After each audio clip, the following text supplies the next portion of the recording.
गौतमो गणी मंगलम कुंद कुंदार्यो जैन धर्मोस्तु मंगलम सर्वमंगल मांगल्यम सर्वकल्याणकारकम प्रधानम सर्वधर्माणां जैनं जयतु शासनम चिदानंदेकरूपाय जिनाय परमात्मने परमात्म प्रकाशाय नित्यं सिद्धात्मने नमः।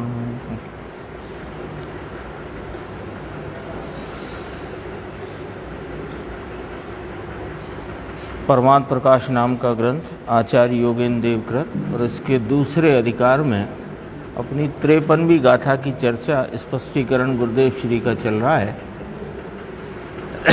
इस गाथा में आचार्य परमात्मा ने जो भाव कहा, जो बात यहाँ कही कि अपना निज विभाव, अपना ही विभाव परिणाम वो बंध का कारण है और अपना स्वभाव जो है या स्वभाव परिणाम है वो मुक्ति का कारण है ना। ये मूल बात यहाँ पर ये है। तो इसमें दो तीन बातें स्पष्ट होती हैं कि विभाव परिणाम यद्यपि कि वह स्वभाव से विपरीत है तथापि वह है जीव का परिणाम। उस संबंध में आज अपन अभी दोपहर को प्रवचन सुन रहे थे। कोई योग भी ऐसा ही है कि दोनों विषय एक साथ एक सर के चल रहे हैं ना। वहाँ 85 काय में 168 गाथा 169 गाथा और यहाँ पर अपनी ये जो 53 गाथा या जो भी प्रकरण चल रहा है यहाँ पर, क्योंकि दोनों मोक्ष मार्ग की बातें हैं और दोनों में आज जैसे आया ना कि अपना विभाव, तो अपना विभाव तो उसको गुरुदेव ने कहा ना कि पर्याय दृष्टि से देखो तो वह राग का एक क्षण तादात्म्य संबंध है आत्मा से, क्षणिक तादात्म्य, और द्रव्य दृष्टि से देखो तो कोई संबंध नहीं है। वो चर्चा भी आज आई थी। बहुत सी चर्चा बहुत विशेष आई आज। अपना विषय कल यहाँ पर चलता था कि ये मनुष्यपना मिला, शरीर ठीक मिला, निरोगता मिली और ये घेराव में घिर गया। तो कहते हैं कि किराया मिल गया, यानी निवृत्ति है, कोई काम आजीविका का करना नहीं है और 2-4 घंटे शास्त्र वाँचते हैं, अब सहज होना होगा तब हो जाएगा। ऐसा क्यों कि अमृत चंद्र आचार्य ने कहा है कि सम्यक दर्शन सहज साध्य है, यत्न साध्य नहीं।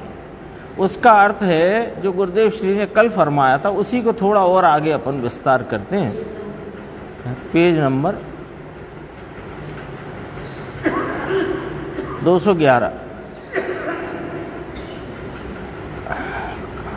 हाँ, उसी का विस्तार करते हैं कि सहज साध्य है, यत्न साध्य नहीं। इसका अर्थ है कि अपना जो सहज का अर्थ क्या होता है, स्वभाव, तो स्वभाव से साध्य है और अन्य किसी प्रकार के यत्न से साध्य नहीं है। अभी 168 गाथा सुनी, उसमें कहा कि अरिहंत सिद्ध परमात्मा के प्रति की भक्ति का जो राग अनुराग बहुमान का भाव है वह कर्मबंध का कारण रूप राग द्वेष आदि है, वह दोषों का मूल है।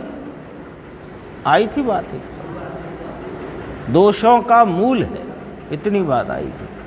देखो अपन ये पढ़ते हैं 211 पेज पे, सहज आत्म स्वरूप प्रभु, सहजात्म स्वरूप, सहज आत्म स्वरूप। वो सहज कहा ना, उसने कहा हम तो 4-5 घंटे स्वाध्याय करते हैं, निवृत्त हैं, दोनों टाइम भोजन करते हैं, सब व्यवस्था है आराम से, अब जब होना होगा सहज हो जाएगा। तो उसका जवाब चलता है, सहज आत्म स्वरूप प्रभु नहीं किया हुआ। सहज किसे कहते हैं, नहीं किया हुआ। शक्कर में मिठास सहज है, अथवा गन्ने में मिठास सहज है। किसने करी? किसने करी? किसी ने इंजेक्शन लगा लगा करके गन्ने को मीठा तो नहीं बनाया ना। सोने को चिकना पीला भारी किस केमिकल ने बनाया है? वो तो सहज है ना। तो सहज का अर्थ किया कि नहीं किया हुआ, नहीं कराया हुआ ऐसा तत्व जो ध्रुव तत्व भगवान आत्मा, उसकी पर्याय में सहज स्वभाव प्रकट होना, ये सहज साध्य है। सहज साध्य का अर्थ चलता है। सहज साध्य शब्द आया ना, उसका अर्थ कि कैसे सहज साध्य है कि जो जैसा सहज स्वरूप आत्मा का अनादि अनंत निरपेक्ष ध्रुव स्वरूप है, वैसा ही स्वरूप पर्याय में प्रकट होना, वैसा सहज स्वभाव पर्याय में प्रकट होना, तो ये सहज साध्य का अर्थ हुआ। जैसा स्वरूप है वैसा शुद्धता, पवित्रता, आनंद दशा प्रकट होना, वह उसका स्वभाव है। ये आत्मा का स्वभाव रागादि विकारी भाव करना, ये स्वभाव नहीं। और आत्मा का स्वभाव उन भावों को करना नहीं जो कर्म बंध में निमित्त पड़े। ऐसे भाव करना आत्मा का स्वभाव नहीं।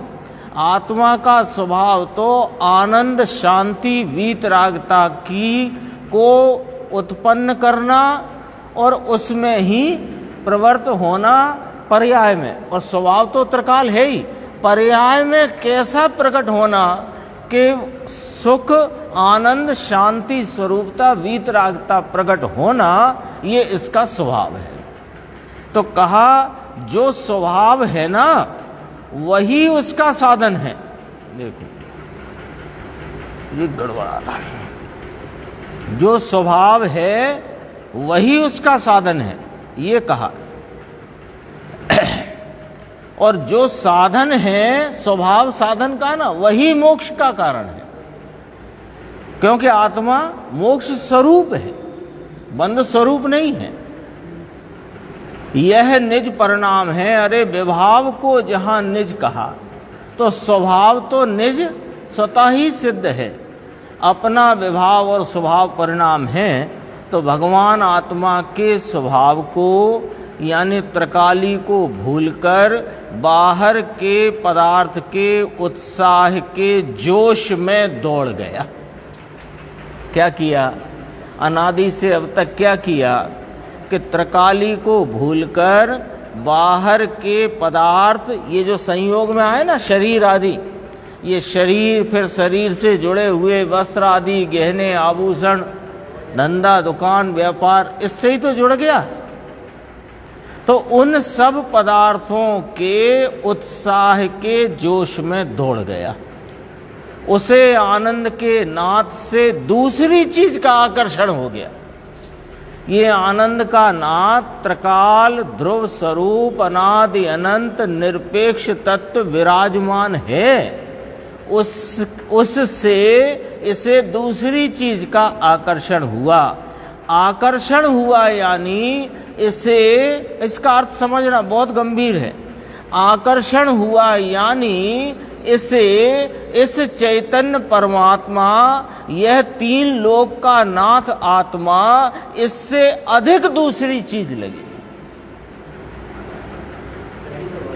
ये शरीर की निरोगता, इसकी निरोगता के उपाय, वो सब इसको इस चैतन्य पदार्थ से अधिक लगे ना, तब तो आकर्षित हुआ। क्यों आकर्षित हुआ? तो इसको उसमें अधिकता भासित होती है, इसलिए ये आकर्षित हुआ। देखो अब ये फिर नीचे कहा इसी पेज पे 5-6 लाइन छोड़ के कि यह तो निज विभाव जो उत्पन्न किए वे पर के कारण नहीं है। ये बात को एकदम जमा लेना चाहिए। जो भी राग द्वेष परिणति में उत्पन्न हो रहा है, वह परिणति में उत्पन्न होता हुआ राग देश का भाव मैंने स्वयं अपने स्वभाव को भूलकर अपराध भाव से स्वयं किए हैं। किसी ने कराए नहीं, कोई उनका कारण नहीं है। तो कहा ना कि कर्म का उदय उसमें निमित्त है। अरे निमित्त कारण कहा अनुकूल देखकर, पर उसने कराए नहीं। यदि कराए तो निमित्त क्यों कहते, कर्ता ही कहते। कर्म के कारण नहीं, और वह संयोग में। अब दूसरी बात, ये निज विभाव माने रागादि भाव अशुभ हो शुभ हो, वह कर्म के कारण नहीं, पर के कारण नहीं। और जो ये संयोग में आकर्षित हुआ, देहादि संयोग में ये जो आकर्षित हुआ है, ये देहने से कराया है ऐसा नहीं है।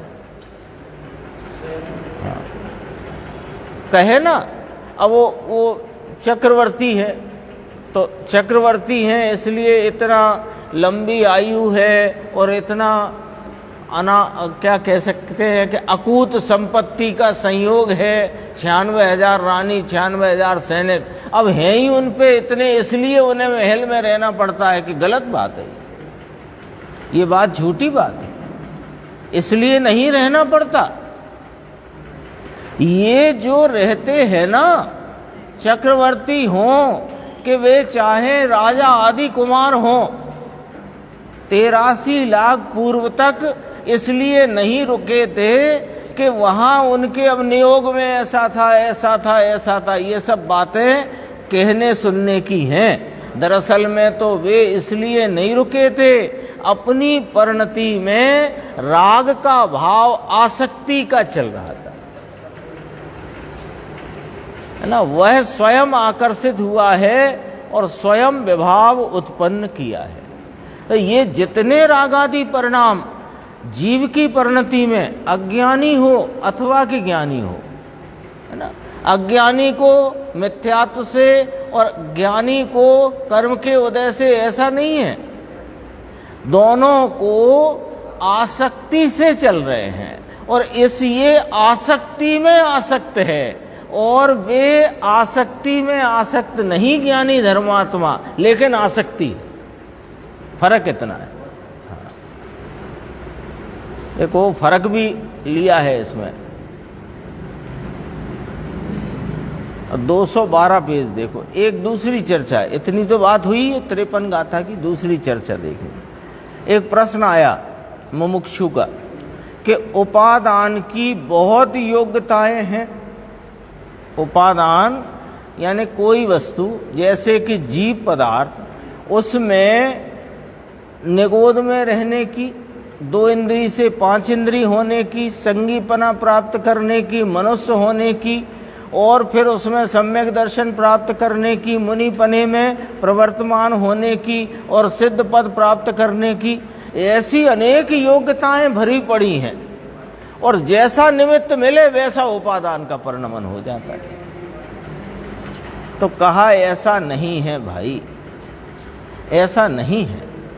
योग्यताएं परिणमने की पड़ी हुई हैं, और उनका जो परिणमन है वो निमित्त के कारण से नहीं, अपने उस समय की व्यक्त होने के परिणाम की योग्यता के कारण से वो परिणाम होता है, निमित्त के कारण नहीं। ऐसा निमित्त मिला, अब हमें देवगुरु सात सच्चे का निमित्त मिल गया, तो हमको ये 7 तत्व की 6 द्रव्य की बात समझ में आ गई। नहीं, 6 द्रव्य 7 तत्व की बात ज्ञान में समझने की योग्यता होती है, उससे समझ आती है, निमित्त से नहीं आती। इसलिए निमित्त को हटाने जुटाने की जो तेरी कल्पना में खोट है, खोटी है, इससे विराम पाओ।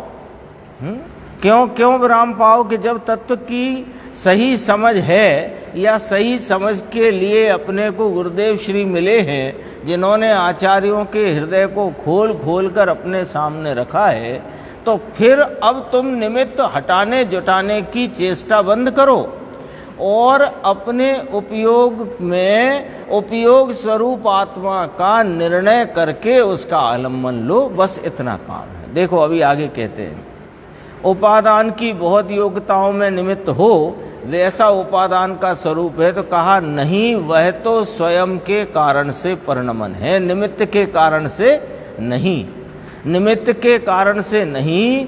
इस बार भाई ने यही लिखा, जरा भाई कैलाश चंद जी, उस समय थे ना कैलाश चंद जी सिद्धांत शास्त्री, बुलंदशहर वाले नहीं भाई, वो के पंडित कैलाश चंद जी सिद्धांत शास्त्री पंडित थे बनारस के, बड़े है ना, 3 4 5 पंडित बड़े थे उस समय, कैलाश चंद जी, बंशीधर जी, देवकी नंदन जी और अपने जगन मोहन लाल शास्त्री और फूलचंद जी सिद्धांत शास्त्री, ये 4 5 पंडित थे।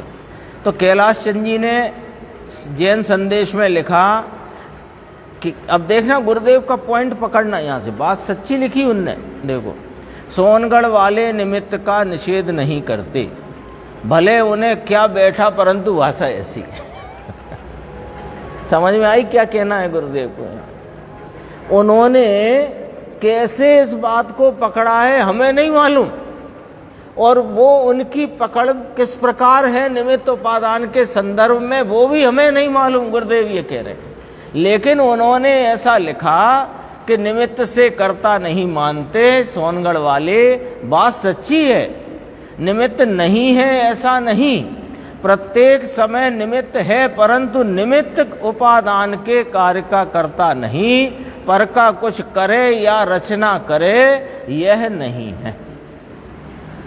लेकिन उनने किस प्रकार इस बात को स्वीकार करके जैन संदेश में लिखा वो हमें नहीं मालूम, गुरुदेव ने लिया, भाषा ऐसी लिखी। तो मुमुक्षु ने कहा कि निमित्त का यथार्थ स्वरूप कि यही वस्तु जो उपादान है वो उपादान अपनी सहज शक्ति से परिणमता है, और निमित्त उसमें नहीं है ऐसा नहीं, उसमें निमित्त नहीं है, वहां निमित्त है ऐसे जानना। उसमें निमित्त नहीं, निमित्त ने उसमें कुछ किया नहीं, लेकिन उपादान की सहज शक्ति से जब कार्य हुआ वहां निमित्त है, प्रति समय है, क्योंकि प्रति समय किसी अन्य द्रव्य के परिणाम पर अनुकूल पने का आरोप किया जा सके, ऐसा निमित्त रूपता का परिणाम किसी अन्य द्रव्य का वहां है। धर्मास्तिकाय आदि निमित्त नहीं है क्या? बल्कि धर्मास्तिकाय, अधर्मास्तिकाय, आकाश द्रव्य और काल द्रव्य, इन 4 द्रव्यों को तो सर्वज्ञ ने निमित्त के ऊपर से सिद्ध किया, निमित्त पने से सिद्ध किया कि नहीं किया? यदि निमित्त पना नहीं मानो तो ये 4 द्रव्य की सिद्धि नहीं होगी, पर निमित्त से कार्य मानो तो उपादान की सहज शक्ति का कत्ल हो जाएगा। इतनी बात है। देखो फिर आगे और भी चर्चा ली, सभी निमित्त धर्मास्तिकायवत उदासीन है। उसने कहा कुछ प्रेरक निमित्त है, कुछ उदासीन है, कि ना सब उदासीन है। वो तो यहां कहने में आए हैं बस।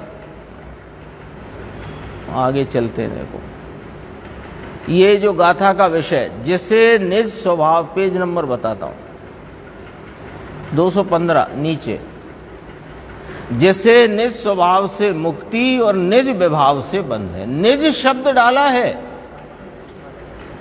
और ऐसी जिसे खबर नहीं, यानी निज स्वभाव भाव से मुक्ति है और निज विभाव भाव से संसार है, बंध है, ऐसी जिसे खबर नहीं, वह पुण्य परिणाम का कर्ता मोह अर्थात पर में सावधानी से होता है। ये मोहेन आया था शब्द गाथा में, 53 नंबर गाथा में आया था मोहेन। मोह, मोह माने पर में सावधानी। तो ये पुण्य परिणाम का कर्ता होता है। ज्ञानी मोह विहीन है, लेकिन पुण्य पाप के भाव उसको होते हैं, वो उनका ज्ञाता होता है, कर्ता नहीं होता। इसलिए यहाँ कहा, समझ में आया? वाद विवाद करे पंडित इकट्ठे होकर चाहे जो करो तुम, है ना। वो परिषद भरती थी ना पहले, विद्वत परिषद, फिर विद्वत परिषद का सम्मेलन, और तुम फिर एक एक विषय पर अनेक शास्त्रों के निकाल कर भले ही कितनी ही वाद विवाद आदि इत्यादि करो, हमें कोई फर्क नहीं पड़ता। वस्तु यह है, यह कोई कहाँ गया? यह कोई वाद विवाद की वस्तु नहीं, यह तो समझने की वस्तु है ना? ये निमित्त से नहीं होता, उपादान वस्तु की सहज शक्ति, निमित्त स्वयं जो कि कार्य रूप परिणमित नहीं होता, अपितु कार्य की उत्पत्ति में जिस पर अनुकूलपने का आरोप आता है। अपन ने वहाँ अशोकनगर की चर्चा में लिया था, निमित्त के संबंध में 3 पॉइंट याद रखना। एक तो दो द्रव्यों की वर्तमान परिणाम में घटित होता है, एक, दोनों का काल एक ही होता है, 2, और अनुकूलता अनुरूपता का संबंध देखकर निमित्त को निमित्त कहने में आता है। तीन पॉइंट हैं। निमित्त उपादान की व्यवस्था, निमित्त उपादान का जो जितना जिनवाणी में समझो कि 90% कथनी निमित्त उपादान की है, निमित्त नैमित्तिक संबंध के आधार से। और उसके 3 शर्तें हैं। दो भिन्न भिन्न द्रव्यों के वर्तमान परिणाम में निमित्त नैमित्तिक संबंध घटित होता है। दोनों में काल प्रत्यय एक होना चाहिए, काल एक ही होना चाहिए। जिस काल में उपादान में परिणाम हुआ, उस उपादान के परिणाम को विवक्षा करने के लिए निमित्त की कथनी की जाए तो वो निमित्त उसी काल में हो, उसको कहा जाएगा। हाँ, ये प्रत्यय माने काल एक ही होना, काल प्रत्यय। प्रत्यय शब्द, अब कल स्वयं पर प्रत्यय आया था, प्रत्यय नाम होता है हेतु। प्रत्यय शब्द है ना हेतु, हेतु शब्द, हेतु अर्थ है उसका, प्रत्यय माने हेतु। कल आया था स्वयं पर प्रत्यय। स्वयं पर प्रत्यय माने स्वयं का आलम्बन और पर का आलम्बन, ऐसा नहीं। स्वयं संबंधी विकल्प और पर संबंधी विकल्प जहां हैं, उसे व्यवहार मोक्ष मार्ग स्वयं पर प्रत्यय कहा, वो बंध का कारण है। कल उसमें आया था दोपहर के गुरुदेव श्री के प्रवचन में, पंचास्तिकाय में, है ना। अब ये काल प्रत्यय जो एक कहा, काल प्रत्यय शक्ति की बात नहीं हो रही है। काल प्रत्यय यानी निमित्त के परिणाम का वर्तमान परिणाम लिए ना, दो भिन्न द्रव्य, उनके वर्तमान परिणाम, तो वर्तमान परिणाम तो एक ही वर्तमान चाहिए ना। इसका परिणाम अलग काल का, उसका परिणाम अलग काल का, तो निमित्त नैमित्तिक नहीं घटेगा। तीसरा, अनुकूलता अनुरूपता। निमित्त अनुकूल होता है और नैमित्तिक अनुरूप होता है। अनुरूप को नैमित्तिक कहते हैं, अनुकूल को निमित्त कहते हैं। ये तीन बातें आप हर जगह लगा दो। ये कर्म का उदय है ना, कर्म के उदय से जीव को रागादि भाव, जीव के रागादि भाव से कर्म का बंध, ये पूरी जिनवाणी में ये बात है कर्म सिद्धांत की कथनी में। लेकिन यहाँ निमित्त कौन है, नैमित्तिक कौन है, पहले वो रखो। अभी चली चर्चा पंचास्तिकाय में। यदि राग की विवक्षा कर रहे हो, जीव की परिणति में उत्पन्न राग की विवक्षा कर रहे हो, तो कर्म का उदय निमित्त कहलाएगा। और कर्म बंध की विवक्षा कर रहे हो तो जीव का राग निमित्त कहलाएगा। तो नैमित्तिक पर नैमित्तिक की विवक्षा होती है, निमित्त की नहीं होती है। निमित्त विवक्षा के योग्य नहीं।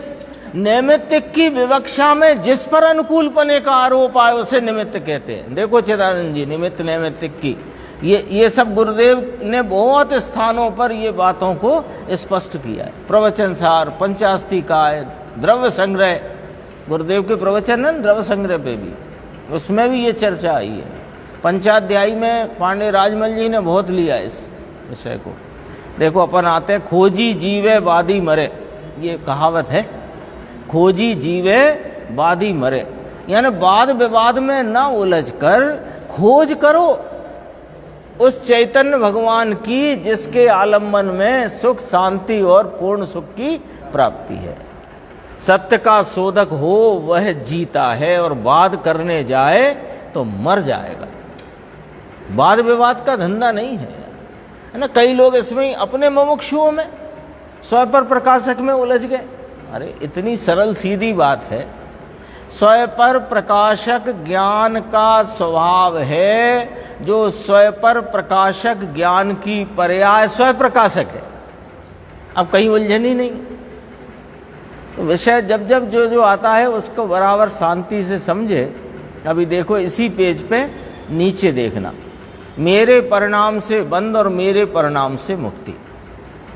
वह भान बिना का अज्ञानी जीव दया दान व्रत भक्ति पूजा उपवास के परिणाम शुभ हैं, उनका वह करता होता है। यह दुनिया के उत्साह वाले को तो ये सब पागल जैसी बातें लगे। दुनिया का उत्साह हो ना, बहुत उत्साह होता है। हमने तो देखा है रोटरी क्लब में, बहुत साल से है ना, तो वहाँ बहुत देखा है, बहुत उत्साह है। मरीज को बुलाओ, मरीजों में प्रचार करो, इनकी आंखें ठीक करो, इनके कान ठीक करो, इनका ये करो, इनका वो करो। उत्साह है ये पर के प्रति का। देखो ये दुनिया के उत्साह वाले को ये सब बातें करोगे तो ये कहेगा कि तुम तो हो गए हो पागल, घर बैठो अपने, है ना। यही तो बात कही थी देवर भाई गांधी जी को राजकोट में लेकर गुरुदेव के व्याख्यान में आए थे, गांधी जी को लेकर। तो गुरुदेव ने कोई गांधी जी को लक्ष्य करके नहीं कहा, उन्होंने यही वाली बातें कही जो मैं अब सुना रहा हूं। ऐसा कर दिया काम, देश की सेवा करी, गरीबों के आंसू पोंछे, भूखे को अनाज दिया, प्यासे को पानी दिया, रोगी को औषधि दी, चबूतरा बना के थे उन्हें चबूतरा और मकान बना कर दिया। अब क्या किया बापू, तूने किया नहीं, मुफ्त का क्या मर जाता है। तो कहा मूड है ये। तो फिर वो ढेबर भाई से उन्होंने कहा गांधी जी ने कि तुम्हारे गुरु मुझे तो मूर्ख कहते थे। देखो, तो उनको मूर्ख नहीं कहा था, ये सब जो कर रहा है सो मूर्ख है, ये कहा है। अब उन्हें लगा कि मैं कर रहा हूं। ये अलग बात हो गई। देखो मुफ्त का क्या मर जाता है। कुछ किया नहीं प्रभु तूने, किसी प्यासे को तुम पानी पिला सकते नहीं। उसके उस प्रकार की योग्यता है, तब उस समय में कदाचित उसको पानी प्राप्त होने की योग्यता है तो उसे पानी प्राप्त होता है। और उसमें निमित्त पने का आरोप आपको लेना हो तो हम दे देंगे, और इससे ज्यादा क्या कर सकते। दूसरे का एक रजकण भी नहीं कर सकता, तुझे मिथ्यात हुआ है। तूने क्या किया, किसका अभिमान तू करता है। ये यहां तो निज शब्द कहकर तो गजब कर दिया है।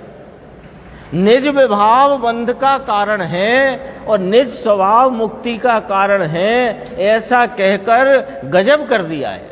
अर्थात के पुरुषार्थ से अपना स्वभाव भाव प्रकट होता है और उल्टे पुरुषार्थ से विभाव भाव प्रकट होता है।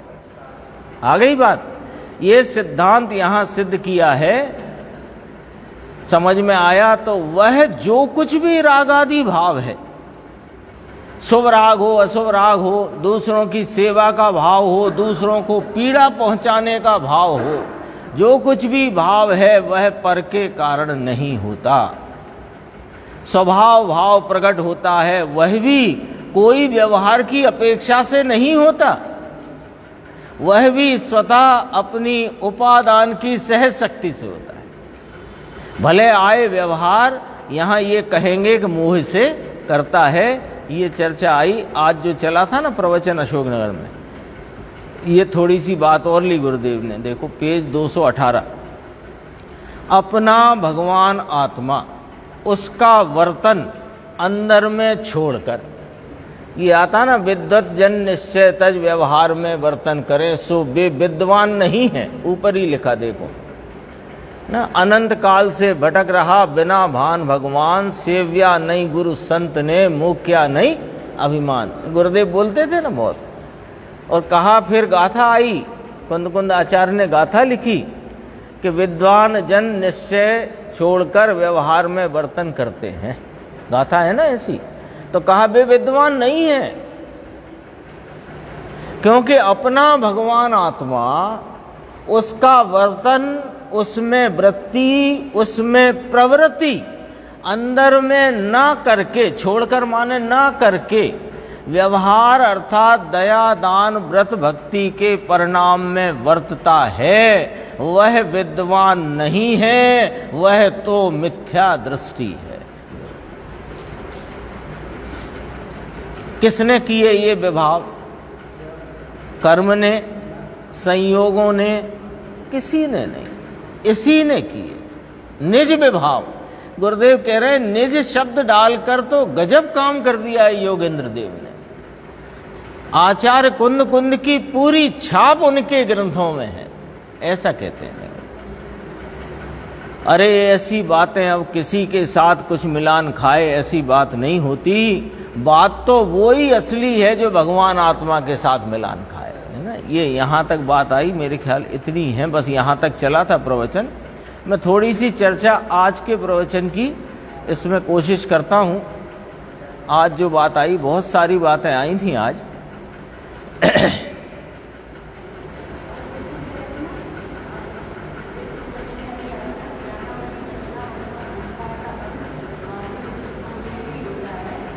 बारहवें में नहीं, नहीं नहीं, हाँ।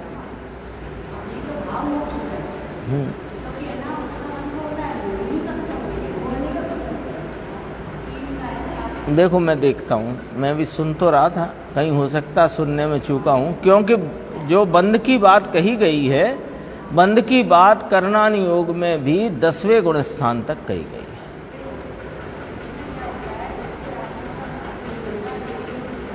है। हाँ हाँ हाँ,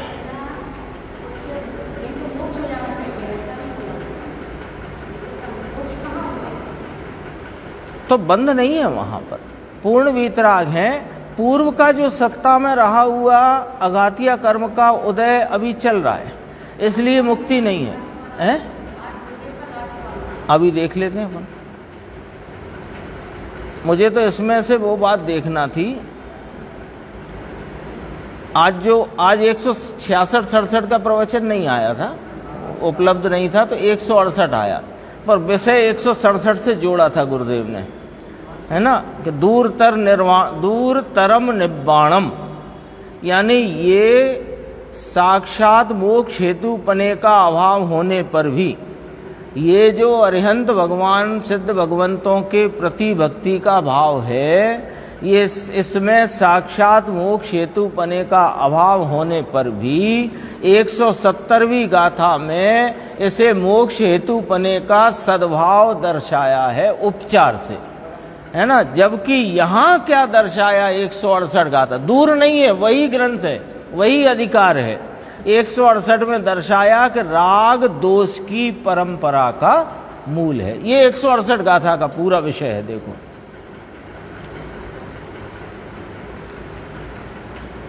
पेज नंबर बता दो आप तो। 308।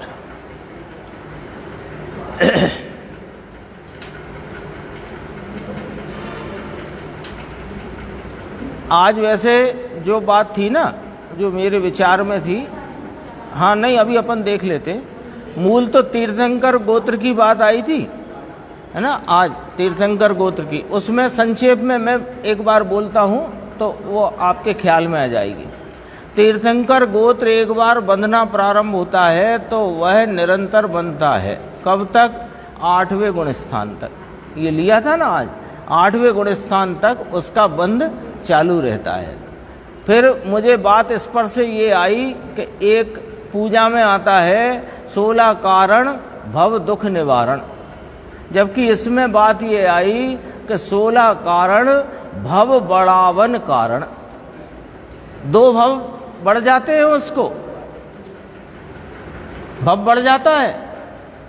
देखो एक जीव को तीर्थंकर प्रकृति का बंध नहीं हुआ, वह जीव सम्यक दर्शन प्राप्त किया उसी भव में, और उसी भव में अपनी आराधना पूरी करके मोक्ष जा सकता है। और जिसने सम्यक दर्शन प्राप्त किया और तीर्थंकर प्रकृति का बंध प्रारंभ हो गया तो उसे नियम से वो अब उसे एक भव और धारण करना पड़ेगा, तो भव बढ़ जाते हैं। भव के दुख का निवारण नहीं होता, भव बढ़ जाते हैं। तो 2-3 बातें आई थी तीर्थंकर प्रकृति के संदर्भ से। एक तो बंधना शुरू होती है तो वह कब तक बनती है कि जब वो भले किसी गति में रहे, वो बंधती ही रहती है। और जब अंत में श्रेणी मारने के पूर्व वहां तक बंद होता है उसका, और श्रेणी मारना जब होता है तब उसका बंद होता है। गुरुदेव ने कहा था उसका बंद होता है ना। और उसके भव बढ़ जाते हैं, ये बात भी आई थी। एक भव और बढ़ जाता है जो अपन ने अभी हाल बात करी। इसी भव में जैसे भरत के वो कितने पुत्र थे, 923, उन्होंने उसी भव में सम्यक दर्शन लिया और उसी भव में तीर्थंकर प्रकृति नहीं बांधी और मोक्ष को प्राप्त किया। और श्रेणिक ने सम्यक दर्शन लिया श्रेणिक की पर्याय में, और सम्यक दर्शन लेकर तीर्थंकर प्रकृति बंधने लगी। अब वो नरक में भी बंध रही है। और कब तक बंधेगी? जब मनुष्य भव लेंगे और वहां भी वो 8वें गुण स्थान तक बंधेगी और फिर वहां बंद होगी। और फल कब आएगा? कि जब पूर्ण वीतराग हो जाएंगे। वो 16 कारण रूप जो भाव हैं, वे भाव जब परिणति में नहीं होंगे तब वो फल आएगा। इतनी चर्चा आई थी उसकी।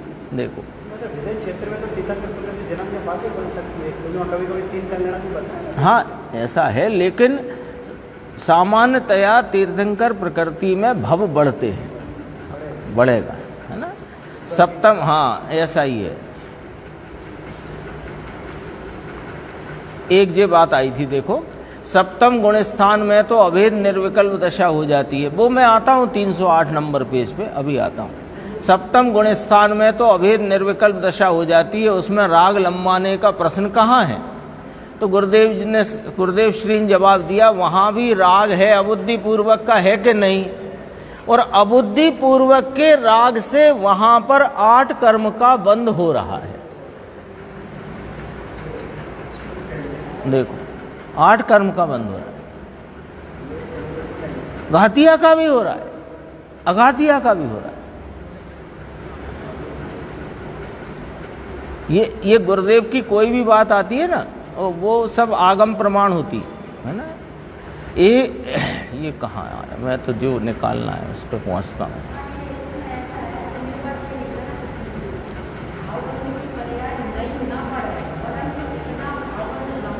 देखो,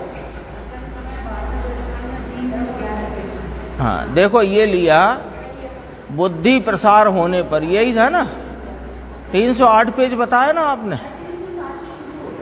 307 से ले लेते हैं। देखो पहले तो एक बात यहाँ जो आई मैं बता देता हूँ आपको, कि जो अपन चित्त कहते हैं ना, चित्त लगाओ, वो द्रव्य मन है। और उस चित्त के लगने से बाह में लगता है ना चित्त, क्योंकि अंदर में तो मन के अवलंबन में ना लगता है उपयोग। और जो बहिर्मुख उपयोग है जिसमें द्रव्य मन का आलम्बन है, वो उसे चित्त कहा।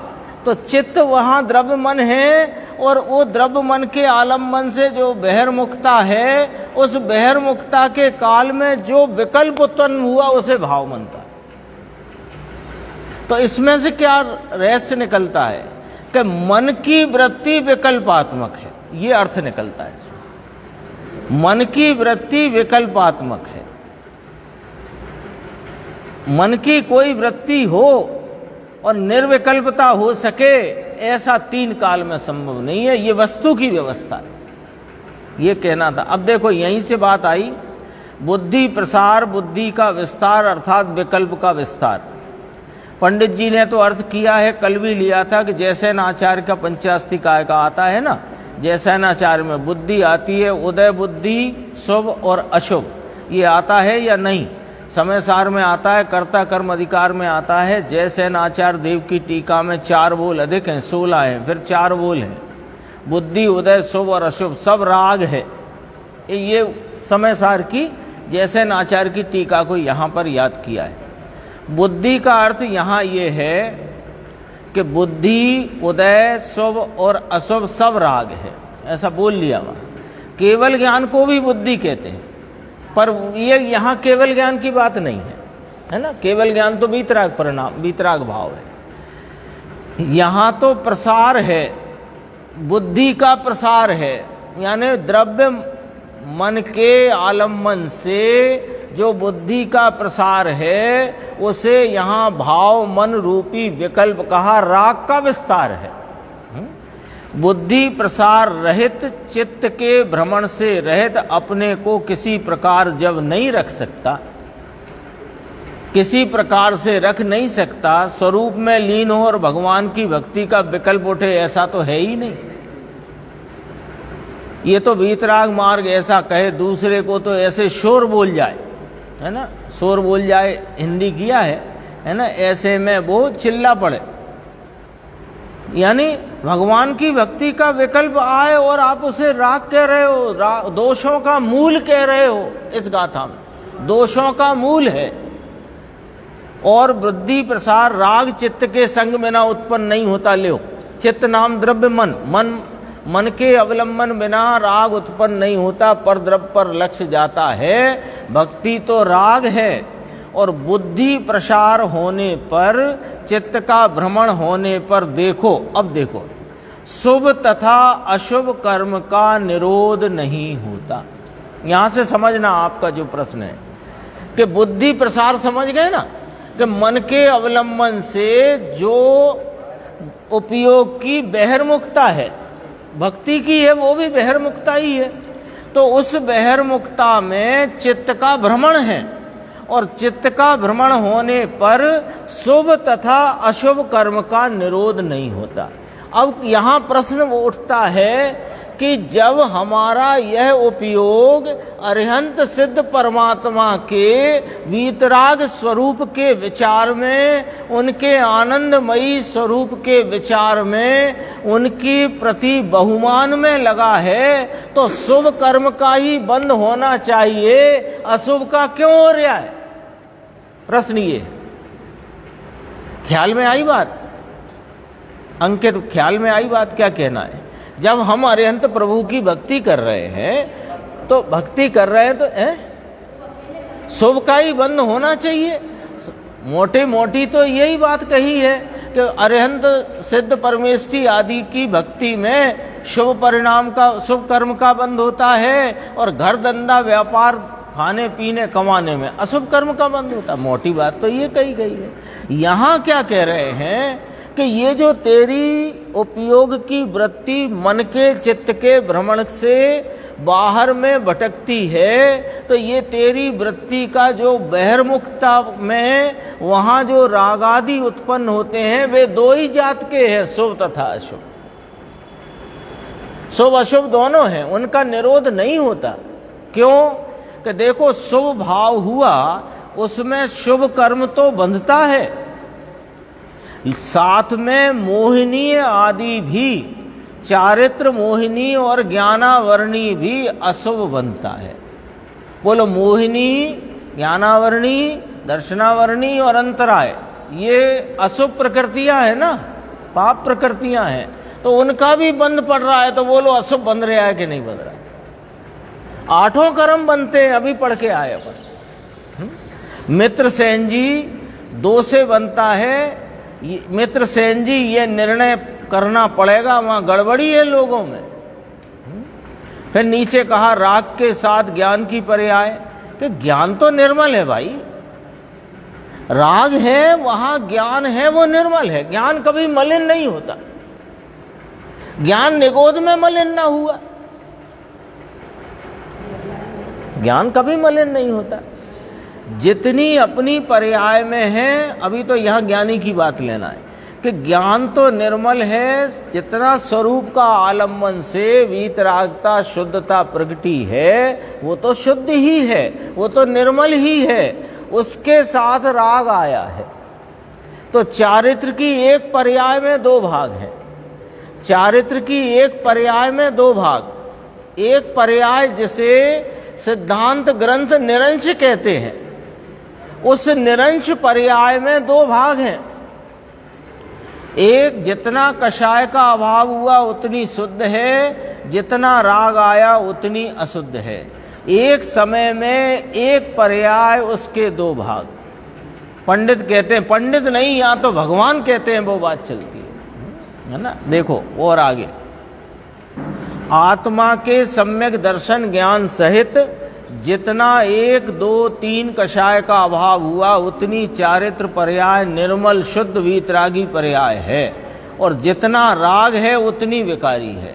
एक पर्याय में 2 भाग वीतराग और राग। बारीक है बात, इसलिए मैंने ये निकाली है। देखो इसी के लिए खोला था ये वाला ग्रंथ। तो मुमुक्षु ने कहा डोरी डाल दी होगी साहब वहां तो। एक पर्याय में 2 भाग, अकषाय रूप कषाय रूप, वीतराग रूप राग रूप, तो डोरी डाल दी होगी। तो कहाँ डोरी डाली है? जितना अंतर्मुख हुआ उतना निर्मल, और जितना बहिर्मुख रहा उतना राग है। वेदांत आदि को ये लगे कि एक पर्याय आई, अरे तू एक पर्याय आए तो वेदांत को स्वीकार नहीं ना। वेदांत तो एको ब्रह्मा द्वितीयो नास्ति पर्याय है, वो तो माया है। तू एक पर्याय में इतना घबराता है, यहां तो एक पर्याय में 2 भाग हैं।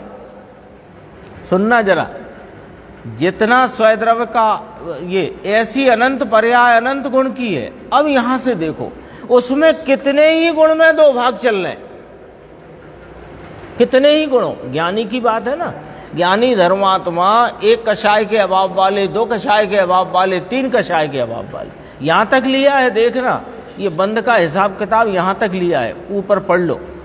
1 कषाय का अभाव, 2 कषाय का अभाव, 3 कषाय का अभाव, ये 3 लिए ना। तो उसको लिया तो कहा एक कितने ही गुण में 2 भाग, आनंद गुण में 2 भाग, आनंद गुण में 2 भाग। कैसे कि जितना स्वरूप का आलंबन है उतना अतीन्द्रिय आनंद का प्रवाह चल रहा है, और जितना बहिर्मुखता का भाव है उतना वहां पर दुख चल रहा है। एक ही पर्याय। याद होगा अपनी जब गोष्ठी होती थी तो कैलाश भाई साहब ने प्रश्न पूछा था कि 50-50 है कितना है? 50-50 नहीं, आनंद आनंद रूपता से और दुख दुख रूपता से। एक ही पर्याय में आनंद गुण की एक समय की एक पर्याय में आनंद आनंद रूप से प्रवाहित है और दुख दुख रूप से प्रवाहित। ये आनंद की पर्याय में 2 भाग, एक आनंद का एक दुख का। एक पर्याय में 2 भाग, आनंद और दुख। शांति और अशांति, चारित्र में 2 भाग। जितनी स्थिरता उतनी शांति, जितनी अस्थिरता उतनी अशांति। एक पर्याय में 2 भाग। नीचे देखना अब इसके बाद, बहुत गजब की बात है। ज्ञानी 6वें गुण स्थान तक कर्म फल चेतना वेदता है। ये राग है, उसमें हर्ष का वेदन है, विकार का वेदन है। अब कहते हैं दृष्टि का विषय चले तब कहेंगे कि 4थे गुण स्थान वाले को अकेली ज्ञान चेतना का वेदन है। दृष्टि के विषय की मुख्यता में कहेंगे तो 4थे गुण स्थान वाले को ही अकेला ज्ञान चेतना का वेदन है।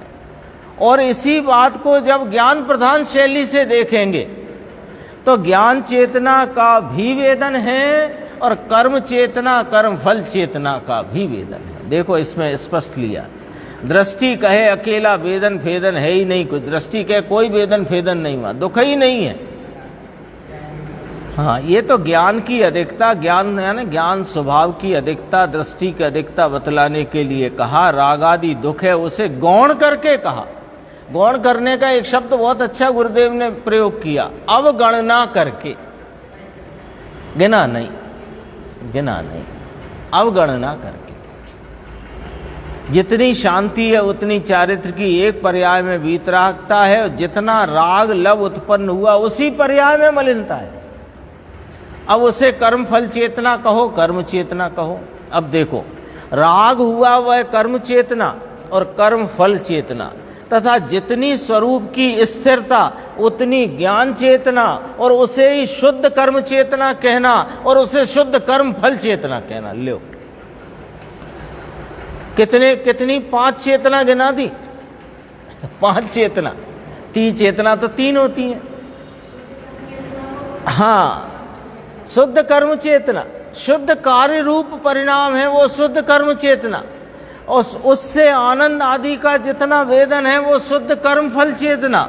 और ज्ञान चेतना तो चली रही है, और जितना राग लव शेष है उतनी अशुद्ध कर्म चेतना और अशुद्ध कर्म फल चेतना, 5 हो गई।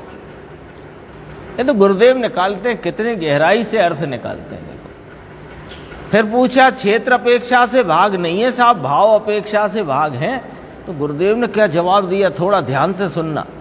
उसने कहा एक समय की एक पर्याय, उसमें गुरुदेव श्री ने कहा ना एक समय की एक पर्याय के 2 भाग, आनंद में 2 भाग, चारित्र में 2 भाग, कितने ही गुणों में 2 भाग पड़ते। तो कहा क्षेत्र अपेक्षा से भाग नहीं है साहब, भाव अपेक्षा से भाग। समझे हम कि क्षेत्र अपेक्षा से भाग समझो। अब देखो क्या जवाब, देखना चिदानंद जी ध्यान रखना, बात बहुत अच्छी है। वास्तव में तो जो असंख्य प्रदेशी एक अखंड विस्तार है, उसी में वीतरागता का भाव व्यक्त है, उसी में राग का भाव व्यक्त है, उसी में आनंद का भाव व्यक्त है और उसी में दुख का भाव व्यक्त है। लेकिन आचार्य भगवंतों ने दृष्टि की अपेक्षा से विकार का क्षेत्र बाहर गिना है। इस अपेक्षा से वहां क्षेत्र अपेक्षा भेद जानना, और असंख्य प्रदेशी अखंड एक आत्मा का जो विस्तार है उस अपेक्षा से भाव भेद है, क्षेत्र भेद नहीं है। इतनी खुलासा है। और अब मैं आगे देखता हूं कहां तक बात देखना है। 308 वाली बात तो हो गई।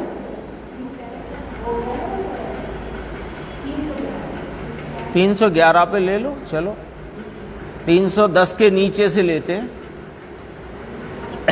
अंदर इतना पूर्ण अनंत है। देखो अब इसको समझना, अंदर में यह स्वभाव त्रिकाल ध्रुव पूर्ण अनंत विराजमान है। अब इसको पर्याय में अनंत कब होगा कि जब केवली होगा तब। केवल ज्ञान हो जाएगा तो अरिहंत हो जाएगा, 12वें गुण स्थान में पूर्ण हो जाएगा, 12वें गुण स्थान में पूर्ण हो जाएगा।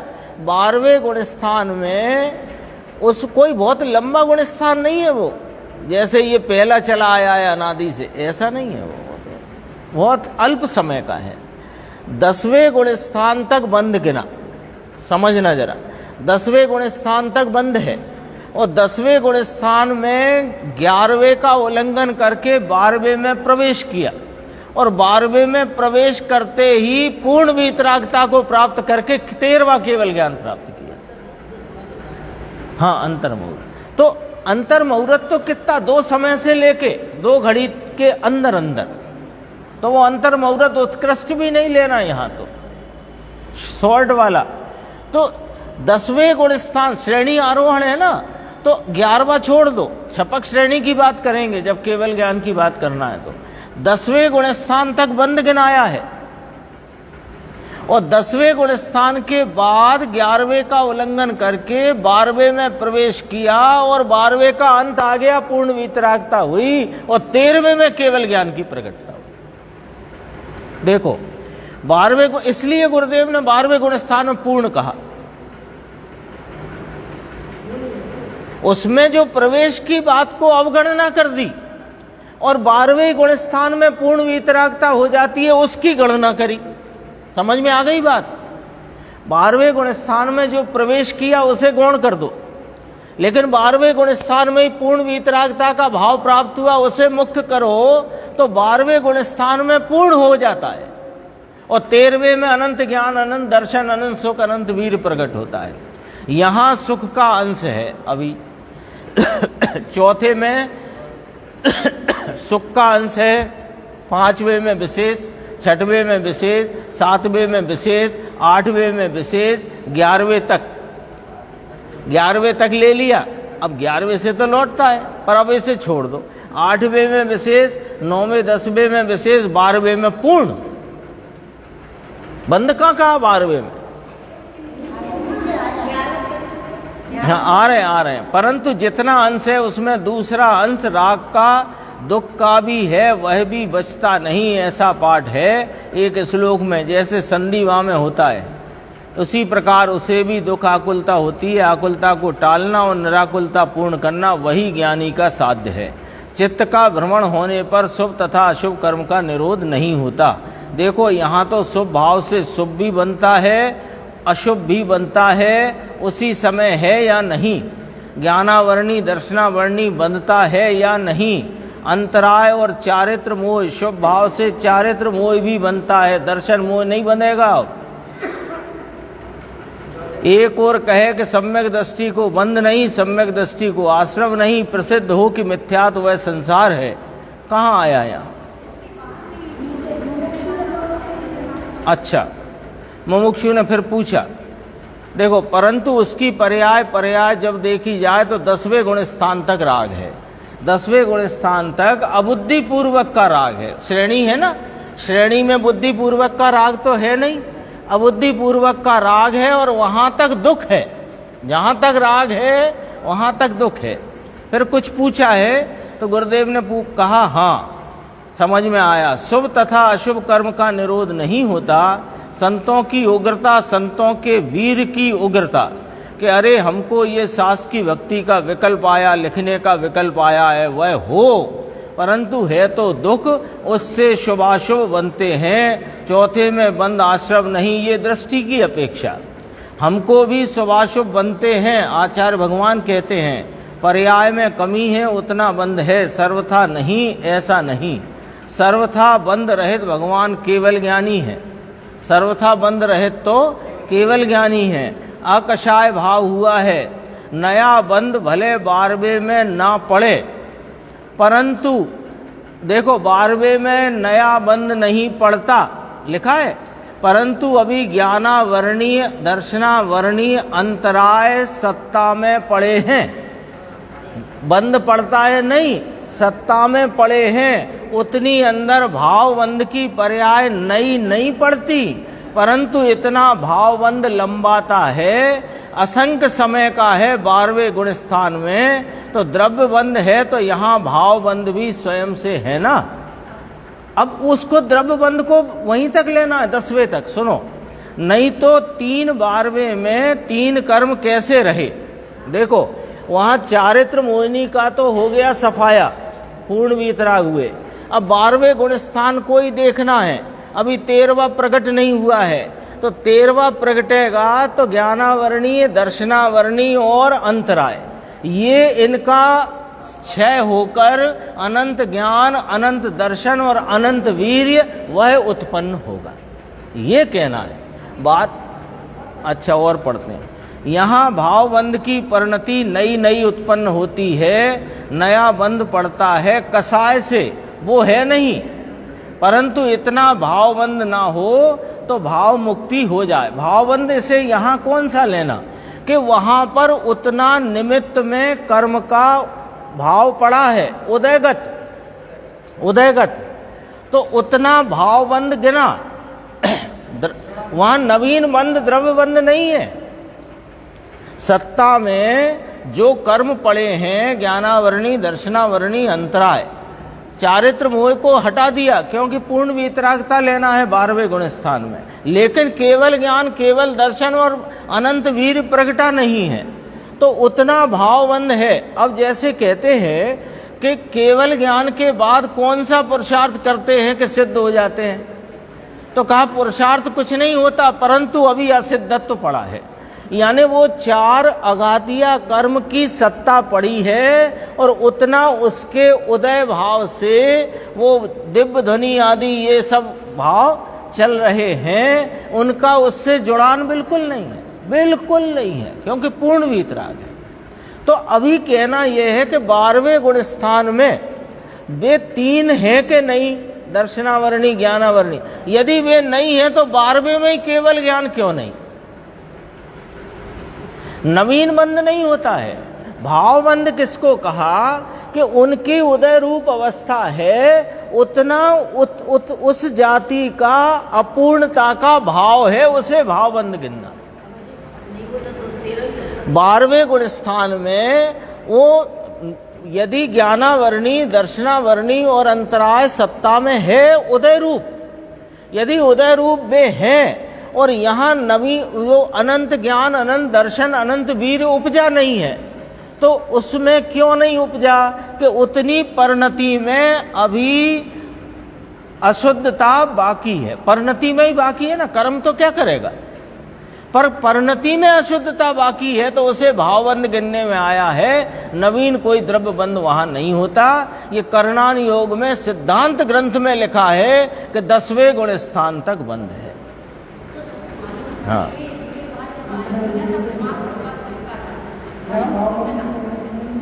अब हो गई क्लियर। हाँ हाँ हाँ हाँ, अब तो आई ना। हाँ, अब तो क्लियर है ना। नहीं, अभी स्पष्ट हुई कि नहीं है? नहीं हुई तो बाद में चर्चा कर लेंगे, अब तो समय हो गया। हाँ, और पढ़ेंगे उसे और देखेंगे।